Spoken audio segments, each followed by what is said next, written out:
오늘은 부활주일입니다. 예수님께서 금요일 오후 3시경에 십자가에서 돌아가셨습니다. 그리고 주일 새벽에 다시 살아나셨습니다. 분명히 죽었는데, 장사 지냈는데 분명히 다시 살아나셨습니다. 예수님은 부활의 첫 열매입니다. 최초로 죽음을 이기시고 부활하신 분이십니다. 더 중요한 것은 예수님께서 부활하신 것으로 끝나지 않는다는 점입니다. 예수님께서 부활하셨기 때문에 우리도 예수님처럼 부활할 수 있음을 믿을 수 있습니다. 부활이 한 번도 없었다면 아무리 부활한다는 것을 말로 가르친다고 해도 우리가 부활한다는 것을 믿기가 쉽지 않습니다. 그런데 예수님께서 부활하셨기 때문에 우리도 부활할 것을 믿을 수 있습니다. 예수님께서 부활하셨기 때문에 사람이 죽음을 이기고 다시 살아나는 것이 가능하다는 것을 사실로 우리가 믿을 수 있습니다. 부활하신 분이 있으니까 부활은 사실입니다. 예수님이 부활하셨으니까 우리도 부활할 수 있습니다. 그런데 예수님께서 정말 부활하셨는데 예수님의 부활을 안 믿는 세상 사람들이 많이 있습니다. 집요하게 그 사실을 부인하고 믿으려고 하지 않습니다. 그래서 예수님께서 우리의 부활을 믿게 하시기 위해서 오늘 성경 말씀에 기적을 일으키셨습니다. 예수님께서 죽은 나사로를 살리시면서 예수님께서 삶과 죽음을 다스릴 수 있는 분임을 보여주셨습니다. 예수님은 죽은 자도 살릴 수 있는 분이시다. 그러면 예수님을 믿으면 죽음에서 다시 살아날 수 있다. 이것이 확실하게 됩니다. 예수님은 자신의 부활을 통해서 부활의 첫 열매가 되셔서 우리가 부활할 것을 미리 보여주셨고, 죽은 나사로를 살리시는 사건을 통해서 예수님은 삶과 죽음을 다스리시는 분이심을 보여주심으로써 우리도 부활할 수 있음을 확실하게 나타내 주셨습니다. 오늘 성경 본문을 읽으면서 여러분 어떤 느낌을 받으셨습니까? 매우 길다. 정말 길죠. 성경 봉독을 제가 일부러 빼지 않고 성경 말씀을 모두 읽었습니다. 이토록 사도 요한이 이 나사로 이야기, 이 한 사건을 매우 길게 기록했습니다. 왜 이 사건을 이토록 길게 기록했을까요? 어떻게 보면 안 중요한 그 구절도 있는데 그것을 상세하게 설명하면서 그렇게 이 구절을 이 사건을 설명하고 있습니다. 중요하니까, 그리고 자세히 설명하고 싶으니까, 그리고 지어낸 이야기가 아니라 실제 있었던 이야기니까 더 상세하게 기록해서 사람들에게 믿게 하려고. 오늘 말씀의 사건이 거짓말이라면 사도 요한은 최대한 간략하게 기록했을 겁니다. 구체적으로 이야기할수록 거짓말하는 것이 들통날 것이기 때문입니다. 거짓말은 숨기려고 최대한 짧게 말하고 간단하게 쓰죠. 그런데 사도 요한은 최대한 상세하게, 충분하게 오늘 사건을 기록하고 있습니다. 오늘 사건의 주인공이 누구입니까? 오늘 말씀의 주인공은 나사로가 아니라 예수님입니다. 사도 요한은 오늘 사건을 매우 상세하게 구체적으로 기록하면서 예수님에 대해서 말하고 싶었습니다. 어떤 예수님입니까? 부활과 생명이신 예수님. 나사로가 병들어 죽게 되었다는 소식이 예수님께 들려옵니다. 마리아, 마르다, 나사로, 남매이죠. 이 남매는 예수님과 관계가 아주 깊은 서로 친한 사이였습니다. 마르다와 마리아가 나사로가 병이 드니까 예수님께 사람을 보내어서 사랑하는 자가 병들었습니다 라고 사랑하는 자라고 말했고, 예수님은 제자들에게 우리 친구 나사로가 잠들었다 이렇게 한 것으로 보아서 예수님도 이 남매, 특히 나사로를 매우 좋아하시고 이 남매도 예수님을 사랑하고 따랐음을 알 수가 있습니다. 그런데 여러분, 그토록 사랑하는 사람이 병이 들었으면 예수님이 빨리 가셔야 하지 않겠습니까? 그런데 예수님은 일부러 이틀 동안 더 계시다가 나사로에게 가십니다. 그런데 예수님과 제자들이 나사로에게 가보니까 나사로가 죽어서 무덤에 있은 지가 이미 나흘입니다. 나사로가 위독해서 사람을 예수님께 보내었는데 가는 게 하루. 예수님께서 바로 가시지 않고 이틀 동안 더 유하셨으니까 이틀 동안 계시다가 예수님이 가시는데 하루. 그래서 나흘이 흘렀다라는 것을 알 수가 있죠. 사람들이 예수님께 나사로가 병들었다라고 이야기를 하는 그 시점에 이미 나사로는 죽었던 것으로 볼 수가 있습니다. 죽은 지 나흘이나 되었고 특히 더운 지방이잖아요. 그러니까 시신이 부패되기 시작했습니다. 시신에서 냄새가 났습니다. 사람들은 이미 부패가 시작되어서 냄새가 나는 시신이기 때문에 아무리 기적을 행하시는 예수님이라 할지라도 이제는 어떻게 할 수 없다라고 여겼습니다. 그래서 마리아도 예수님께서 좀 일찍 오셨더라면 오라버니가 죽지 않았을 것이다 라고 말합니다. 마리아도 예수님은 병든 자를 치유하시고 죽지 않게 하실 수는 있지만 이렇게 이미 죽은 자는 시신이 부패할 정도로 시간이 지난 상태에서는 예수님도 어떻게 할 수 없지 않을까 그렇게 여겼습니다. 그런데 예수님은 죽은 자를 다시 살리실 수 있는 분입니다. 예수님께서는 출발하실 때에 이미 우리 친구 나사로가 잠들었다. 그러나 내가 깨우러 간다라고 말씀하셨습니다. 예수님의 입장에서는 나사로가 죽은 것이 아니라 잠들어 있는 상태와 같았습니다. 깨우기만 하면 되는 상태. 예수님을 안 믿는 세상 사람들에게 죽음은 모든 것의 마지막입니다. 죽으면 끝이라고 생각하죠.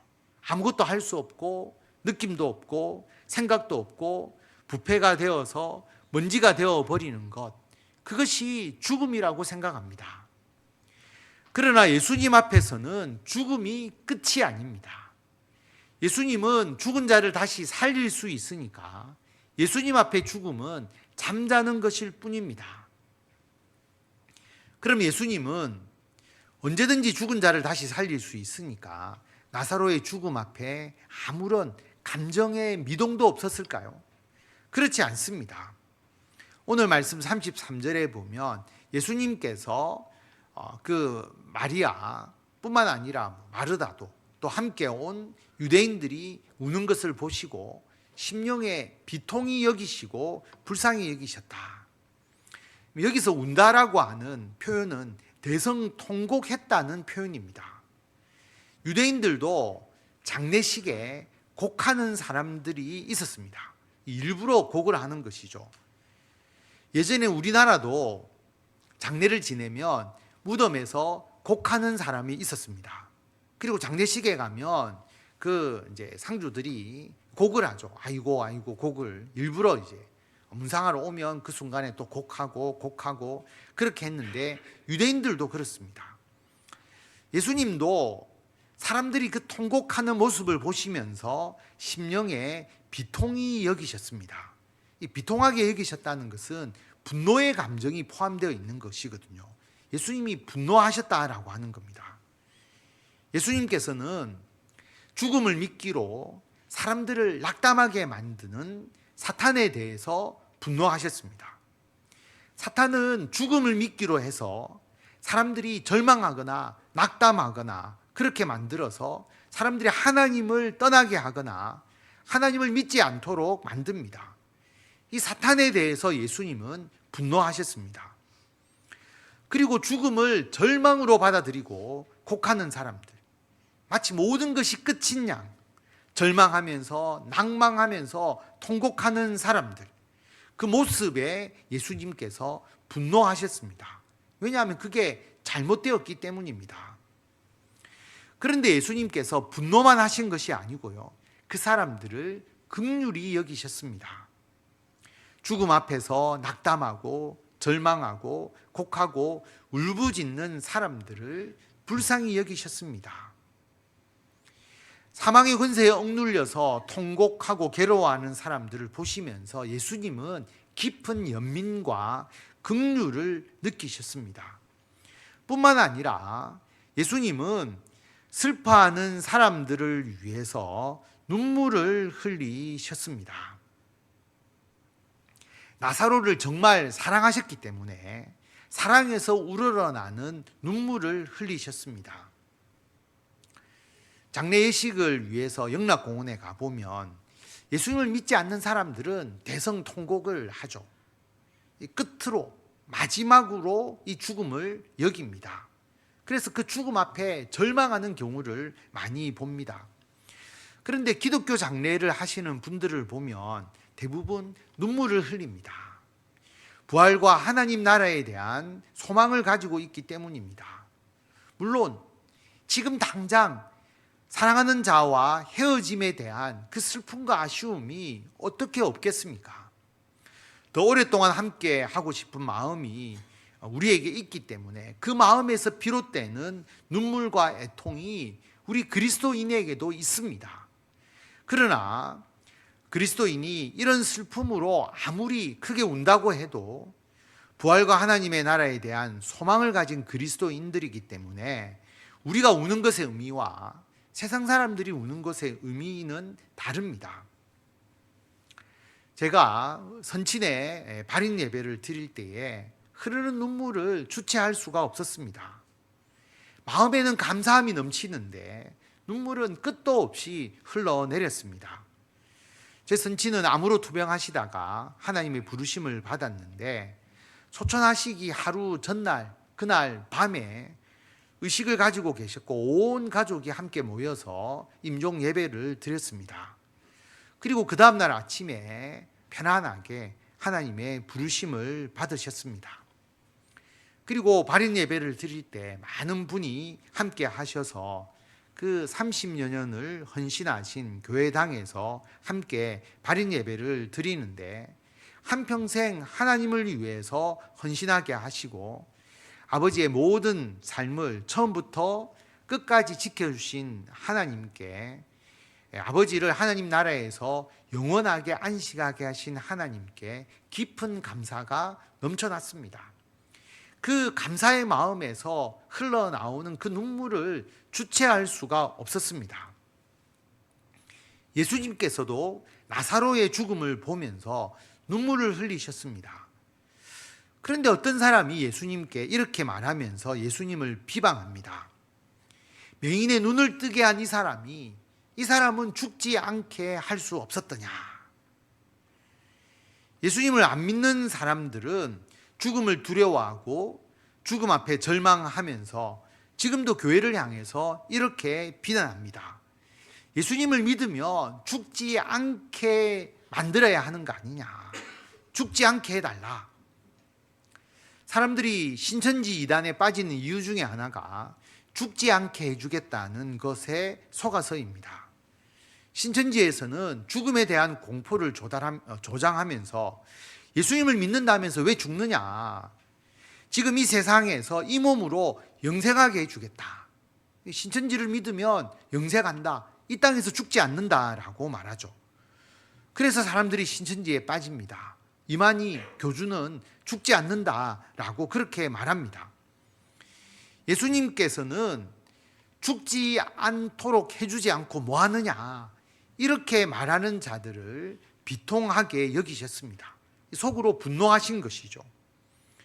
그리고 무덤 앞에서 큰 소리로 나사로야 나오라 부르시니까 나사로가 배로 시신을 둘러서 감아놓은 모습 그대로 걸어 나왔습니다.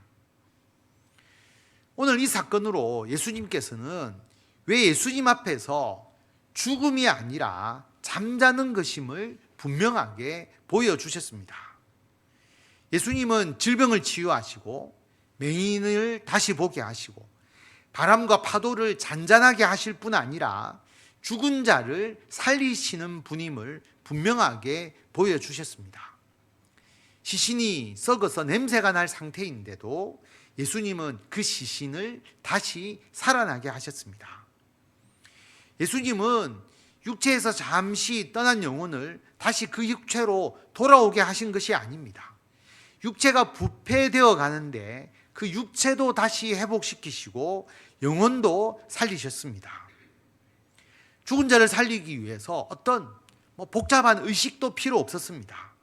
단지 예수님께서 말씀만 하시면 되었습니다. 나사로야, 나오라. 오늘 사건은 이것을 우리에게 알려줍니다. 말씀으로 죽은 자를 다시 살리시는 예수님. 그 예수님께서 우리가 이 땅에서 육체적으로 죽어도 우리의 영혼을 하나님의 나라로 이끌어서 영원한 안식을 주십니다. 영혼이 하나님의 나라에 간다고 하니까 영혼 보이지도 않고 실체도 없고 흐물흐물 거리는 것처럼 그런 존재가 천국에 가는 것인가? 아닙니다. 우리가 사는 이 세상에서 영혼이 우리 눈에 안 보이는 것 뿐이지 하나님의 나라에서 영혼이라는 것은 보이지 않는 존재가 아니죠.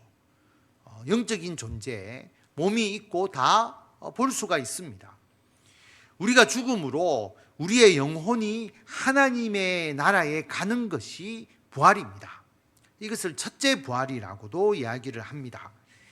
예수님의 재림 때에, 예수님이 재림하실 때 이 땅에 죽지 않고 그때 살아있는 사람들이 있겠죠. 살아가는 사람들이 있을 겁니다. 그 사람들은 직접 부활하시고 재림하시는 예수님을 보니까 그 사람들은 죽음을 겪지 않죠. 완전하고 영원한 존재로 변화되게 됩니다. 이것도 부활인데 이것을 둘째 부활이라고도 이야기를 합니다. 예수님은 오직 말씀으로 이 부활을 이루십니다. 예수님께서 삶과 죽음을 주관하시기 때문입니다. 그러나 부활을 못 믿겠다는 사람들이 있죠. 죽은 후의 일이지 않느냐. 죽어봐야 믿지. 그래서 예수님께서 이 땅에 계실 때 죽은 자를 다시 살리심으로 시신이 부패하여 냄새 나는 자를 다시 살리심으로 나사로야 나오라. 오직 말씀으로 죽은 자를 다시 살리시는 분이심을 확실하게 보여주셨습니다. 죽은 자의 부활과 영생은 예수님께 속한 것임을 만천하에 드러내셨습니다. 이것이 너무나 중요한 증거이기 때문에 사도 요한은 이 사건을 매우 자세하게 기록했습니다. 예수님께서 마르다에게 하신 질문, 그 질문을 오늘 부활절을 맞이해서 우리들에게도 질문하십니다. 나는 부활이요 생명이니 나를 믿는 자는 죽어도 살겠고 무릇 살아서 나를 믿는 자는 영원히 죽지 아니하리니 이것을 내가 믿느냐? 여러분 믿으십니까? 예수님은 부활이고 생명입니다. 예수님은 부활하신 분이시다 아니고 예수님은 부활을 하도록 하시는 분이시다 아니고 예수님이 부활입니다. 예수님이 없으면 부활도 없습니다. 예수님은 부활의 첫 열매이십니다. 예수님을 부인하는 자는 부활도 없습니다. 예수님을 믿는 자는 예수님처럼 부활합니다. 예수님께서 부활이십니다. 부활은 곧 생명입니다. 부활이 없으면 생명이 없고 생명이 없으면 부활도 없습니다. 예수님이 부활이며 생명입니다. 예수님을 믿으면 부활하고 영원한 생명을 얻습니다. 예수님을 믿는 자는 죽어도 다시 살아납니다. 죽어도 다시 살아나니까 영원토록 죽는다는 것이 없습니다. 그럼 이 부활을 믿는 우리들이 어떻게 살아가야 할까요? 부활이 있으니까 죽음도 그 어떤 것도 두려워할 필요가 없습니다. 히브리서 11장에 보면 그 예수님을 믿음 때문에 핍박받았던 그 신앙의 선조들이 더 좋은 부활을 얻고자 하여서 심한 고문을 받되 구차히 풀려나가기를 원치 않았다. 믿음의 선배들은 고문과 죽음 앞에서도 부활을 소망하면서 자신의 믿음을 버리지 않았습니다. 오히려 구차하게 풀려나기보다는 순교를 선택하기도 했습니다. 부활의 소망이 어떤 상황에서도 예수님에 대한 믿음을 지키게 합니다. 뿐만 아니라 고린도전서 15장은 부활에 대해서 이야기를 하면서 이렇게 말합니다. 내 사랑하는 형제들아, 견실하며 흔들리지 말고 항상 주의 일에 더욱 힘쓰는 자들이 되라. 이는 너희 수고가 주 안에서 헛되지 않은 줄 아님이라. 우리가 예수님을 믿고 부활과 생명을 은혜로 받았으니까 우리가 견실하고 흔들리지 말고 주의 일에 더욱 힘써야 합니다. 우리에게는 부활과 영원한 생명, 영원한 하나님의 나라가 있기 때문에 우리가 이 땅에서 수고한 모든 일들이 기억되고 그 열매가 영원히 우리와 함께 합니다. 우리의 수고는 주 안에서 헛되지 않습니다. 그러므로 성도 여러분, 하나님께서 맡기신 일에 열심을 다하시기 바랍니다. 일회용 접시에 아무도 애착을 가지지 않습니다. 한번 쓰고 버릴 것이기 때문입니다. 그런데 접시를 잘 만들어서 대대손손 가보로 남겨줄 것이라면 그 접시를 만들고 보관하고 사용하는데 얼마나 공을 들이겠습니까? 우리의 인생은 일회용품이 아닙니다. 부활과 생명이신 예수님 안에서 영원하고 소중한 보물과 같은 인생입니다. 그러므로 하나님께서 맡기신 작은 일에도 최선을 다하시고 하나님의 영광을 높이 드러내시는 성도 여러분이 되시기를 바랍니다. 나사로가 죽었다가 다시 살아났잖아요. 그럼 그 이후에 어떻게 되었을까요? 바로 뒤 요한복음 12장에 보면 나사로의 남매 마리아 이야기가 나오는데요. 이 마리아는 300데나리온이면 노동자가 300일 동안 일해야 벌어들일 수 있는 큰 돈입니다. 그 귀한 나드 향유를 예수님의 발에 붓고 머리카락으로 그 발을 닦습니다. 나사로의 부활을 목격한 이 마리아는 부활과 생명이신 예수님께 자신을 헌신하고 온전히 자신을 드립니다. 그리고 나사로는 예수님을 증거합니다. 내가 죽었는데 예수님께서 나를 다시 살리셨다. 죽은 자를 다시 살리는 예수님이므로 예수님은 메시아이고 그리스도이다. 죽었다 다시 살아난 나사로 때문에 많은 사람들이 예수님을 믿었습니다. 그러니까 대제사장들이 이 나사로까지 죽이려고 모의를 합니다. 나사로가 생명의 위협을 받습니다. 나사로가 숨었을까요? 피했을까요? 대제사장들의 위협 때문에 예수님의 그 부활을, 예수님께서 하신 그 일을 증거하는 일을 포기했을까요? 아닙니다. 이미 죽음에서 살아난 나사로입니다. 예수님께서 죽은 자신을, 시신이 부패한 자신을 다시 살려주셨습니다.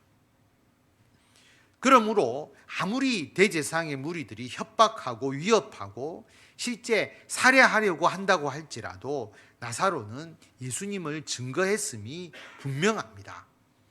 그에게 죽음이 무슨 두려움이 되겠습니까? 성도 여러분, 예수님은 부활이고 생명이십니다. 예수님을 믿는 우리들은 죽어도 다시 살아나고 우리에게 영원토록 죽는다라는 것은 없습니다. 그러므로 하나님의 부르심, 우리가 부활하여 천국에 가는 그 순간을 소망하면서 예수님에 대한 믿음을 끝까지 지키시기 바랍니다. 견실한 믿음으로 어떤 상황에서도 예수님에 대한 이 신앙과 믿음이 흔들리지 않는 성도 여러분이 되시기를 바랍니다. 더 나아가서 항상 맡은 바 주의 일에 더욱 힘쓰시기 바랍니다. 우리의 수고는 부활과 생명이신 예수님 안에서 절대로 헛되지 않습니다.